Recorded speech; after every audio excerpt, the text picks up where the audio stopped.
በአላህ ስም እጅግ በጣም ሩህሩህ በጣም አዛኝ በሆነው የነቢያት ታሪክ የሶሐቦች ታሪክ የትላልቅ ስብዕናዎች ታሪክ የተለያዩ አስተማሪ ታሪኮች ኢላፍ ቲዩብ ሲራ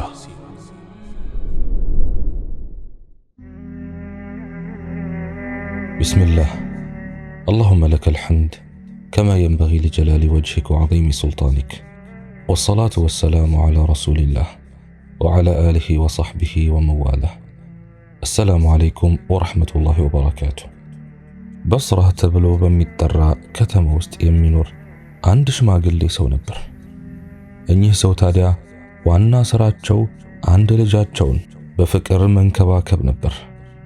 ልጃቸው ግን የሽማግሌ አባቱ እንክብካቤ የሚያስፈልገው ሕፃን አልነበረም። መልካም ወጣት ነበር።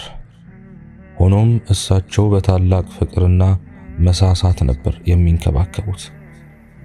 ሽማግሌው ሰው ልጃቸው በትምህርቱ ትልቅ ቦታ እንዲደርስ ከፍተኛ ፍላጎት ስለነበራቸው በእድሜያቸው ሁሉ የሰበሰቡትን ገንዘብ ለዚህ ልጃቸው ትምህርት ለማውጣት ምንም አይሳሱም ነበር። ከዕለታት አንድ ቀን አባትየው ልጃቸውን በጊዜው በጣም የታወቁ መምህራን ወደሚገኙበት አንድ ትልቅ ዩኒቨርሲቲ ይልኩታል። ወጣቱ ልጅም በዚያ ዩኒቨርሲቲ ለተወሰኑ ዓመታት ትምህርቱን እየተከታተለ ቆይቶ የሚመለስበት ቀን ይደርሳል። አባትየውም የቤታቸው በር ላይ ቁጭ ብለው ልጃቸውን በመጠባበቅ ላይ እያሉ ከርቀት ይመለከቱታል። በጣምም ደስ ይላቸዋል። አጠገባቸው ሲደርስ ግን ከፊቱ ላይ ደስ የማይል ነገር በመመልከታቸው ወዲያውኑ ይከፋሉ። ሆኖም የሞቀ አቀባበል ካደረጉለት በኋላ ምን አይነት ትምህርት እንደተከታተለ ይጠይቁታል። እርሱም በዚያ ዩኒቨርሲቲ ውስጥ ሊማሩት የሚገባውን አይነት ትምህርት ሁሉ መማሩን ለአባቱ ይነግራቸዋል። እርሳቸውም ልጄ ሆይ ማንም ሊማረው የማይችለውን ነገር ተምረሃልን? እንዲያ ካልሆነ ግን ተመልሰህ ሂድ፣ ሊማሩት የማይቻላቸውን ነገርም ተማር፣ የዚህ አይነቱንም ዕውቀት ጨብጠህ ያዝ በማለት ምክራቸውን ይሰጡታል። ወጣቱ ልጅም በአባቱ ትዕዛዝ መሰረት ተመልሶ ይሄዳል።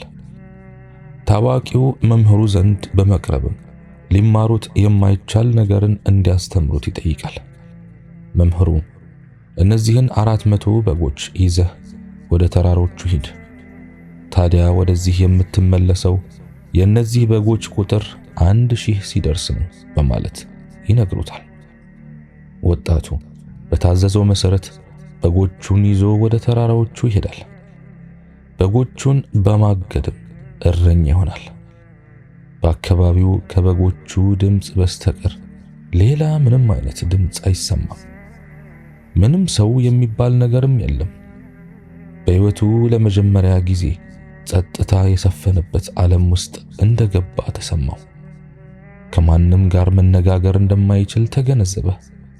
ጸጥታው እየረበሸው ሲመጣ ተስፋ በመቁረጥ ስሜት ከበጎቹ ጋር ለመነጋገር ይሞክራል።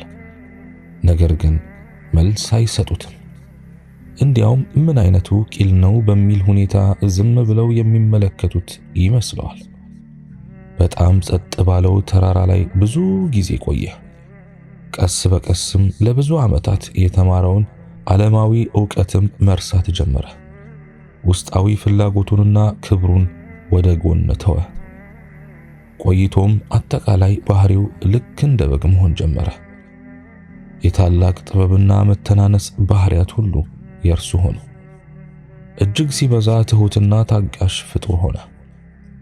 ከ2 ዓመታት በኋላ የበጎቹ ቁጥር ወደ 1000 ሲደርስ ወደ መምህሩ ተመለሰ።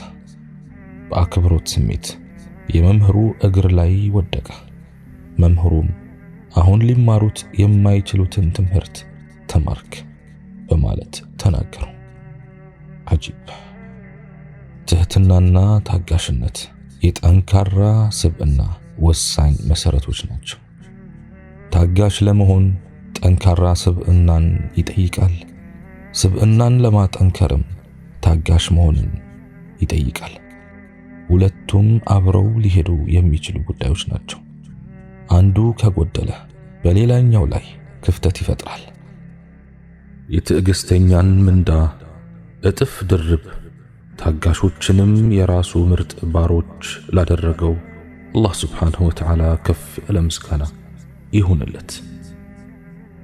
የሰው ልጅ ወደዚህች ዓለም ከመጣ ጊዜ ጀምሮ ይብዛም ይነስ የፈተና ደረጃውም ይበላለጥ እንጂ ፈተና አለበት።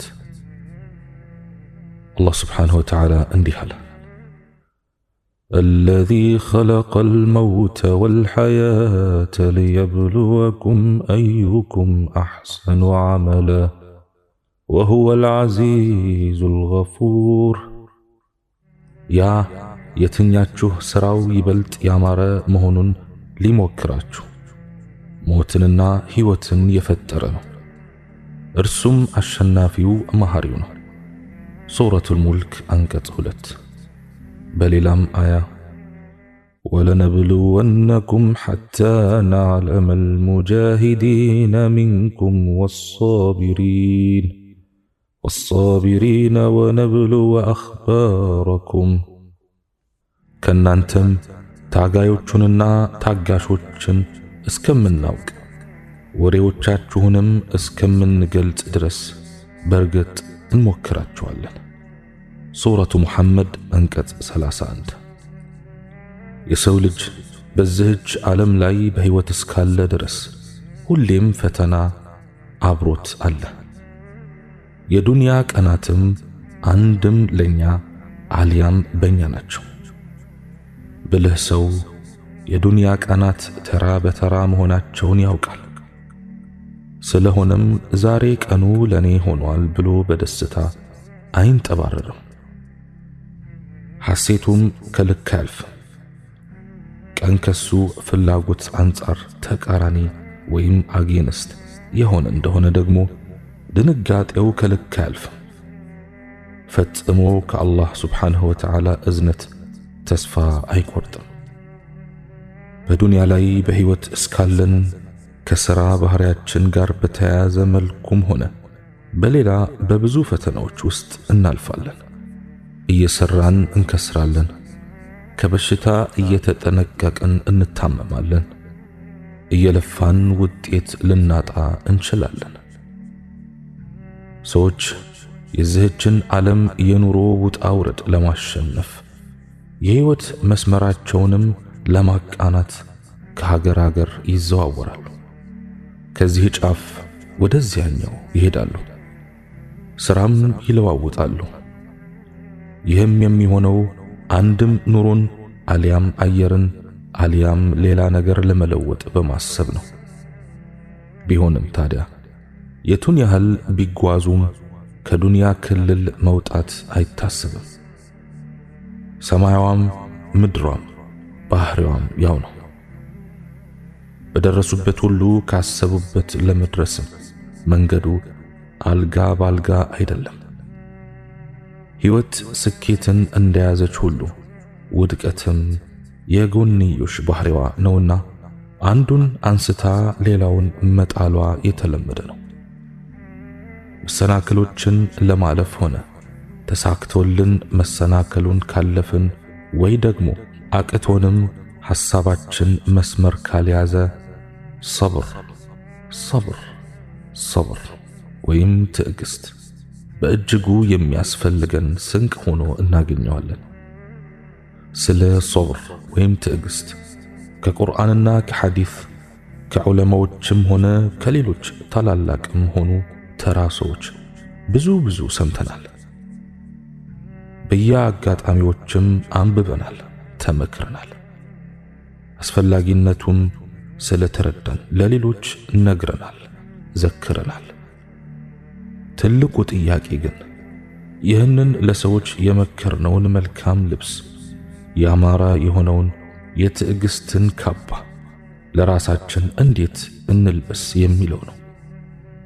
በሕይወታችን ትልቅ ጠባሳ ጥለውብን የሚያልፉ አሳዛኝ ክስተቶችም ሆኑ ሌሎች ትናንሽ ሙሲባዎች በደረሱብን ጊዜ እንዴት ልናልፋቸው እንችላለን?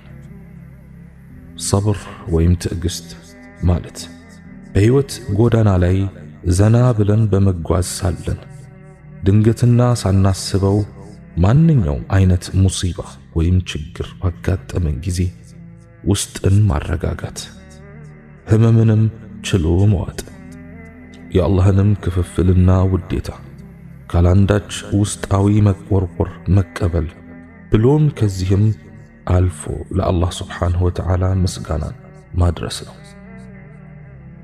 ሰብር አድርጓል ወይም ሶብረኛ ነው ሊባል የሚችለውም ሰው ችግር ባገኘው ጊዜ አላህን ስብሓንሁ ወተዓላ ለማማረር ብሎ ከምላሱ መጥፎ ንግግር የማይወጣ በእጁም ሆነ በሌላ ነገር ራሱን ለመጉዳት የማይነሳሳ ነፍሱንም አላህ ስብሓንሁ ወተዓላ የወደደላትንና የመረጠላትን ነገር ትጠላ ዘንድ እድልና ክፍተት የማይሰጣት ነው።